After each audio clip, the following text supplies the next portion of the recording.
Аштық. Не бар екен, не бар екен? Былай жұртын айтсаңшы, былай. Кәні?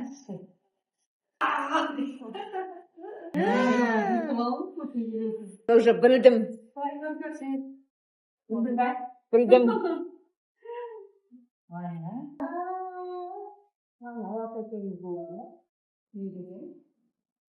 Сіздің осындай әдемілігіңіз всегда өзіңіз сұлусыз ғой, жас көрінесіз, және үйіңізге іліп қоясыз, или офисіңізге іліп қоясыз. Осындай әдемі қалпыңыздан таймай жарқырап жайнап жүре беріңіз, Меруерт ханым.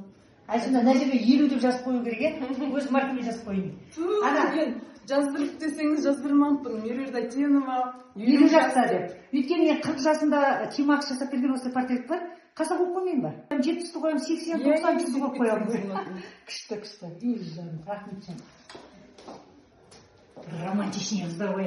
Романтичный қыздар романтика жасайды да, романтика. Тамаша, Рахметжан. Тамаша.